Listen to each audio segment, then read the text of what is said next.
To continue the discussion on IoT, I'd like to move straight into our next and final session for this episode. Joining me to talk about the opportunities that IoT can provide businesses is Nico Steyn, CEO of South African innovator in Internet of Things technology, IoT.nxt. IoT.nxt is a global software development company that offers dynamic Internet of Things solutions for businesses worldwide. Nico, welcome. And Patrick Razavet, Head of IoT Indirect and Vertical Markets for Vodafone. Patrick is responsible for IoT strategies in verticals including healthcare and insurance, and heads up the indirect channels to accelerate the IoT adoption within SME segments. Patrick, welcome as well. Great to have you both with us. Thank you very much. First, I'd like to set the scene a bit, if that's all right, to give a bit of background for our viewers. Where exactly are we at with IoT? We've been hearing about it for a few years now. When we discuss IoT in 2020, what are we actually talking about? Who should answer? Do you want me to answer? Sure, would you like to take it first? Yeah, I'm very happy to do that. Certainly I think, and Anne alluded to it earlier, we've seen a massive acceleration. And certainly I think we've seen technology really climb the maturity curve. So we are seeing, digital transformation and specifically the Internet of Things really being deployed in all of these different vertical sectors, from agri to medical, to the building industry, renewable, etc. So we really see a massive wave taking place. And certainly I think the pandemic, what it has done is accelerated a lot of that requirement. But not only that, I think it's also put a lot of focus on the ability and in fact what digital transformation can bring about, and to an extent the dependence that we actually have on these technologies moving forward. Patrick? So I think what we've seen is the Internet of Things has really gone mainstream, and it was already going mainstream. But the pandemic has really accelerated it. Now it's a necessity to be a digital organization in order to be able to do business without accessing your customers or accessing your sites. What I think we don't always appreciate is we're already living with IoT when we're tracking our Uber. Well, there's an IoT tracker in the vehicle. When we're tracking our Amazon delivery, when we pay for food at the farmer's market, and all of that is in our daily lives, and it's becoming invisible because it's so pervasive. Excellent. And you mentioned the coronavirus pandemic. It's kind of impossible to talk about anything this year without referencing it. How have you seen IoT being used to help with the pandemic? Well, let me take that one. So I think what we've seen is there's different levels. The first thing is we've seen the Internet of Things being used for example, smart trackers that are doing temperature monitoring for vaccines, so that when they arrive, they stay at the right temperature and they don't lose their potency. That's important. Or it could be about when they're actually in the clinics, whether it's remote areas or in hospitals, they are monitored in intelligent fridges that keep maintaining that temperature zone and send alerts in case it would be an issue. We see it all the time. We see it in connected ambulance. Anne talked about that. We're seeing it in real time as well with remote patient monitoring, where certain patients are being capturing their vital stats at home and sending it to their GPs remotely. Nico, what about you? Have you seen any good uses of IoT during this time? Yeah, so I mean, certainly from our perspective, between an award, and it really is around just buildings. The way that we are going to, not just during the pandemic but post-pandemic, interact with buildings is different. So just going to work, when you're going to work, being able to interact seamlessly with that. I certainly think that the workplace fundamentally will change post-COVID, and from that point of view, being able to manage better. Making it more accessible and easy to use for the actual employees. In other words, being able to be intelligent about desk bookings and room bookings, and being able to reserve the correct type of facilities, but more importantly, to be able to manage those business efficiently. It is very important. If you're running at 20% staff capacity, well, certainly your building shouldn't be operating as if it's running at 100% capacity. So, and we're moving into a green world and a green environment, and it's more and more, it's becoming important for us to be cognizant of that, to be responsible in terms of how we are managing energy and the utilization of that. And IoT plays a fundamental role in helping to manage all of that. So we've been very involved in that, as well as just being able to keep your workers safe, screening technologies, and bringing all of that, obviously bringing all of that together. Excellent. So yeah, the return to the workplace may well be powered in part by IoT. Where do things go next? Anne alluded to a few sectors. Which industries do you think are particularly ripe for innovation when it comes to IoT? Which use cases is it most suited to? Patrick, what are your thoughts on that? I think it's difficult to just narrow down to one industry. I don't think any industry is unable to adopt IoT. What I think we're going to see is a general trend of wider and deeper adoption. But importantly, what's going to be critical is making it easier to adopt. And I think this is why it was important that this week we launched the IoT.nxt IoT services to make it easier for small, medium, large businesses to adopt IoT. I can see definitely automotive is already a big adopter. Vehicles are being connected, whether it's to update your sat-nav over the air or whether it's going to be for future autonomous driving. Healthcare is already a big adopter. Utilities are massive adopters if it's to detect water leakages on the network for a water company, or even your smart meter is an IoT device. And it's I think what we're going to see is we're going to see the democratization of IoT adoption in businesses and making it simpler, easier for any kind of business, any kind of vertical to take advantage of the revenue upside, the cost savings, the simplicity that IoT can bring to them. Nico, IoT.nxt is obviously very involved with trying to make this more accessible for businesses. What are currently the major challenges that businesses face? So I think now, really, some of the big inhibitors have really been some of the complexity, purely because you're living in an ecosystem where billions of devices are coming in, but trillions have already been deployed.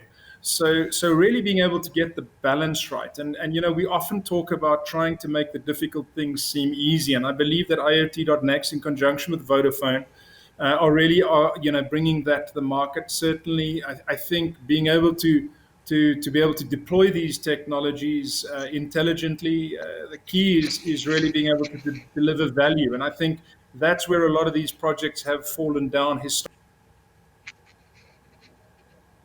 How does it actually deliver value? And I think what we have seen is an acceleration in terms of people and businesses and organizations really needing digital technology to deliver value. And we've seen that. Some of these examples that have just been mentioned earlier by Anne and by Patrick, in the medical field, for instance. But we see massive shifts now in agriculture, in the mining industry, in the renewable and utilities space. So really an all-encompassing scenario that we see, and a true wave of digital that is now starting to move into our lives. Excellent. And Anne also spoke a bit about 5G. IoT and 5G are often talked about sort of in the same breath these days. What does the switch to 5G mean for IoT? What will that enable?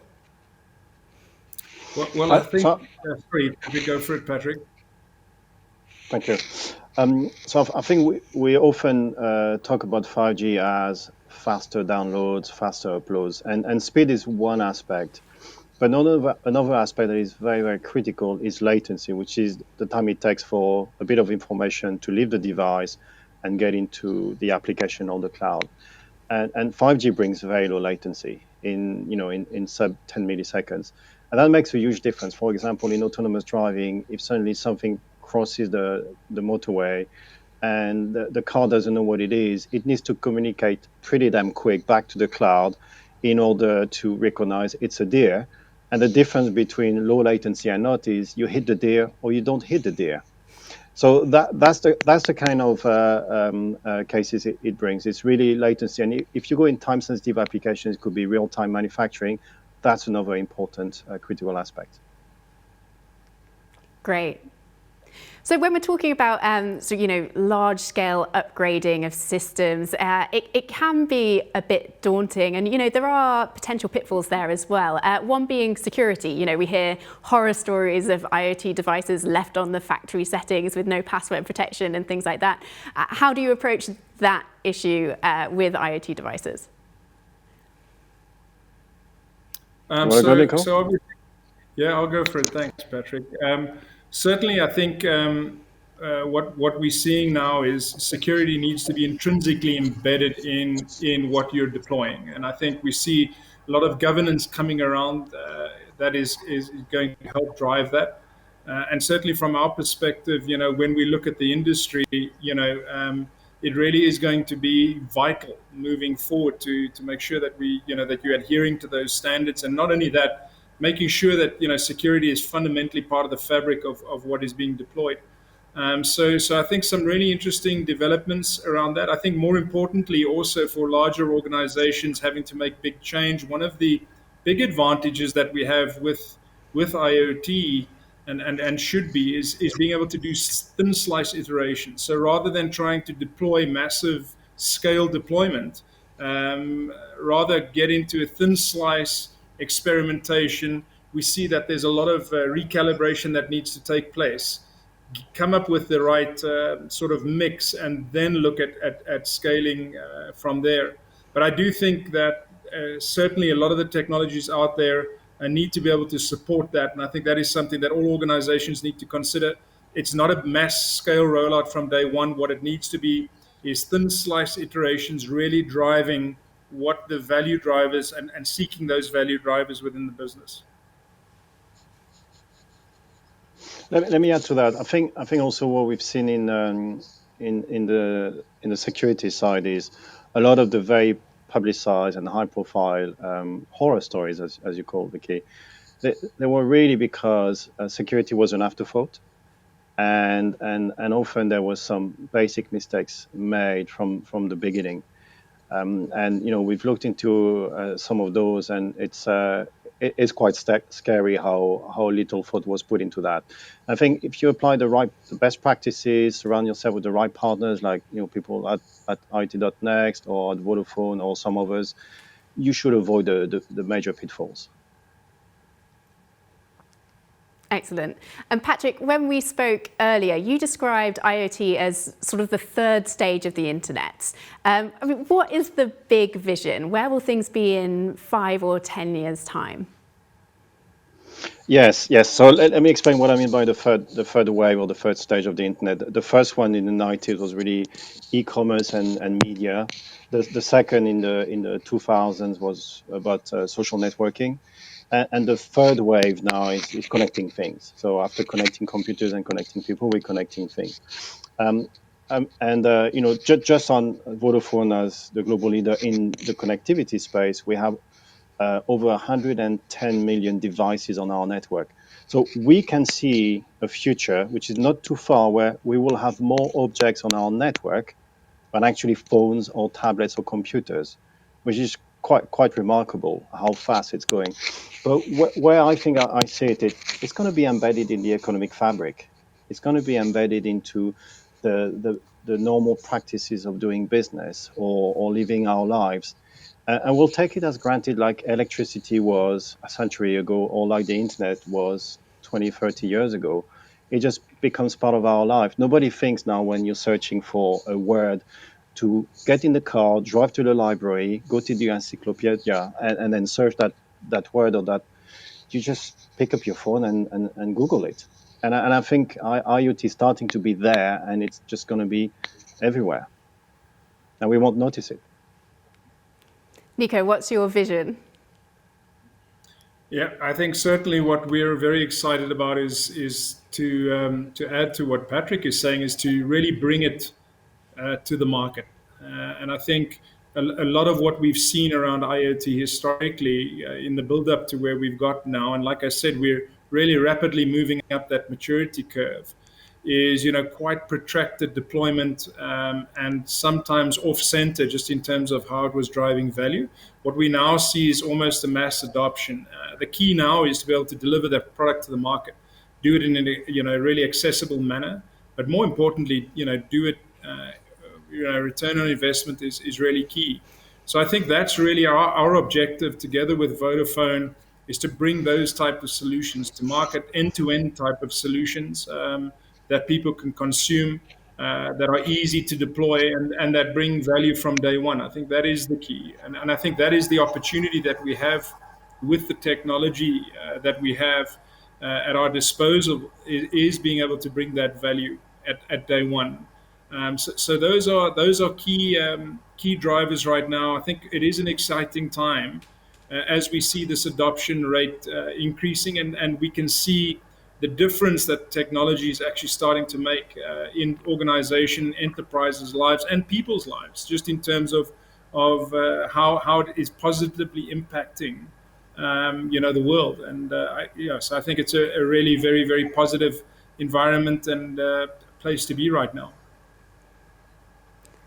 And what application of IoT do you think could have the biggest impact?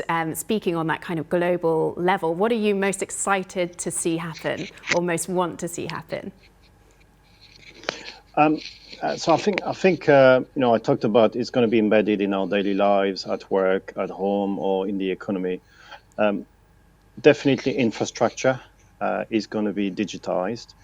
And it's no longer, putting computers in the offices. It's actually having smart motorways, smart railway, smart grids. For example, we'll take for granted that a smart motorway with intelligent cameras can detect an accident without an operator monitoring it 24/7. Talk to a system, and that system updates all the real-time sat navs that are already connected in the cars, and your car redirects the journey so that you don't get stuck during an hour on the M4 or the M25. So that's the kind of thing we'll see. Definitely infrastructure, automotive, healthcare, transport and logistics, building of any kind, whether they're factories, whether they're office, and this is where IoT.nxt has a huge speciality. It's going to be everywhere, Vicky. Excellent. Let's just take a couple of questions from our audience. We've got a lot of questions coming in. One's asking, which other companies do you believe have adopted IoT and 5G well, and what can we learn from them? Are there any particular use cases that you've seen that you think people could maybe take a look at and learn something from that? Yeah, I think there are two types of companies which adopt IoT. Those that are, let's call it IoT native, where their business model is to build IoT solutions. It could be an asset tracking company offering a tracking service. It could be a company offering intelligent, connected, solar-powered cameras that are not wired at all.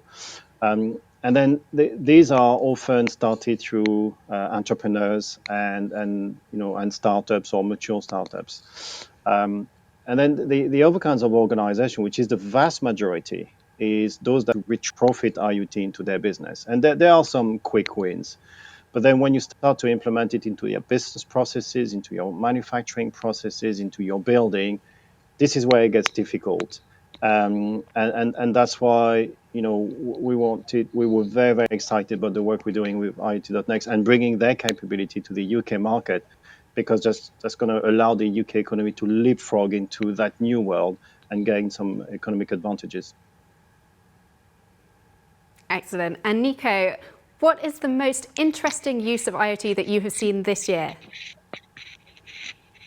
Well, let me just say, certainly in terms of the developments on our side, really, I think the big shift that we're seeing is being able to bring this horizontal digital fabric, and we spoke about it earlier in terms of how it starts to permeate through the world, and I see it as this digital skin that is going to envelop the world, and literally everything is going to be connected and interoperating. I think what we did see, which was really fantastic early on, is a lot of innovation when the pandemic hit. Some really interesting technologies that iterated very, very quickly around thermal screening and being able to, digitally understand the workforce and create safer environments for people to operate in. So, and I'm talking practically, things that we were physically involved in. There are a lot of other cool things out there, but certainly I think the portions that we're really excited about is the portions where we actually see the value manifesting inside of an organization and bringing value. So from that perspective, I think the key for us moving forward, as everyone in digital, is really being able to bring together this horizontal fabric that brings all of these different subsystems together for the future, and obviously all your past investments and technologies that you already have. I think a digital skin is a really interesting way to think of IoT. Thanks so much for joining us, Nico and Patrick.